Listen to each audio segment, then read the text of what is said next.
Bonjour, aujourd'hui donc nous nous retrouvons pour l'unboxing et un petit tuto pour savoir comment mettre un filtre anti-pop sur un trépied que je vous ai montré dans une ancienne vidéo. Excusez-moi pour ma voix, hein, j'ai une crève mortelle complètement. Donc excusez-moi aussi si vous entendez le chien. Donc le voici, donc c'est le Pop Shield. Voilà, c'est en anglais. La qualité acoustique, filter. Ouais. Ouais, en gros là vous avez toutes les caractéristiques du filtre anti-pop. Enfin, c'est évident un peu. Je vois pas pourquoi les mettre. C'est en chinois donc je sais pas lire. Si quelqu'un sait le lire, n'hésitez pas à le dire dans les commentaires. Hop. Donc, toujours le nom, machin. Ça,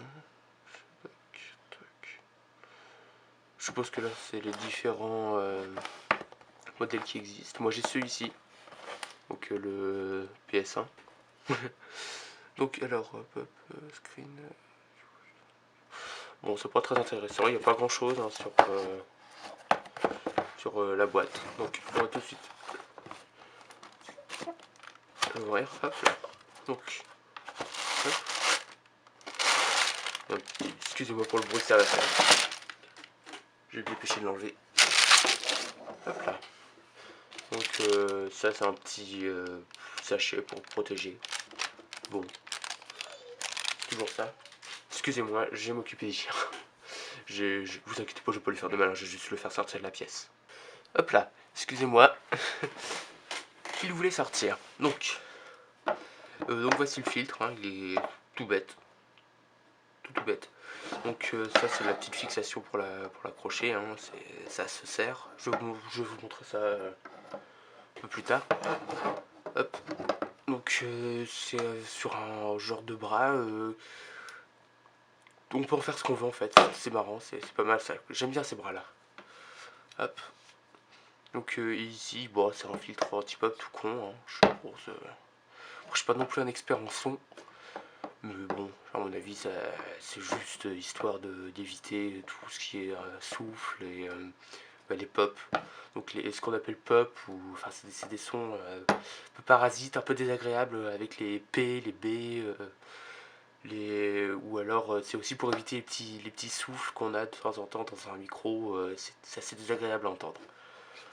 Donc voilà. Sinon, une autre alternative, c'est d'utiliser une bonnette. Donc on prend le micro, on met un genre de mousse aussi, on appelle ça une bonnette. Et le problème c'est que ça étouffe un peu plus, enfin la bonnette étouffe plus le son. Du coup bon c'est pratique quand on fait un reportage comme ça protège le micro. Puis ça évite d'avoir tout un attirail à côté avec le filtre anti-pop et tout. Mais franchement si vous allez pas en extérieur et tout, prenez un filtre anti-pop, hein, c'est beaucoup mieux.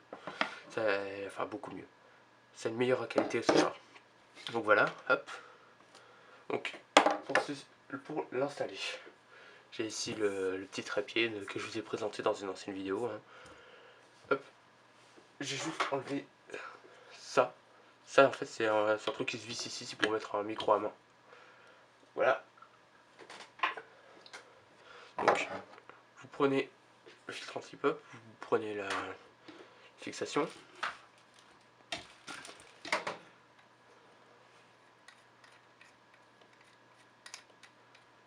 Hop. Et vous vissez. C'est assez long.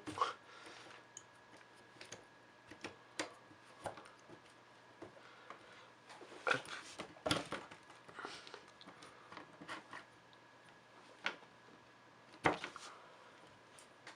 Hop là. Hop, puis ça tient. Voilà. Donc là-dessus, on va mettre le micro que j'ai pas encore reçu. Donc c'est le micro Beurre du M1. Je devrais le recevoir dans très peu de temps. Là, c'est imminent. Hein. Donc voilà. À partir de là, de toute façon, je vous montrerai comment faire une installation de micro comme ça. Voilà. Donc, je pense qu'on va se laisser ici. Hein. Une prochaine. Hop, excusez-moi, j'ai oublié de vous dire le prix du filtre, hein. Il est environ 4-5 € sur Amazon, hein. Donc cette fois, franchement, je pense que j'ai plus grand-chose à dire. Donc oui, bah vous attendez pas à avoir une qualité. Je vais vous dire exactement la même chose que pour le trépied qui est à 10 €. Ne vous attendez pas à une qualité professionnelle, quoi. C'est convenable, mais c'est tout, quoi.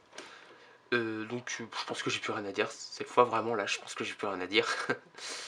Donc bah c'est la dernière cette fois. À une prochaine.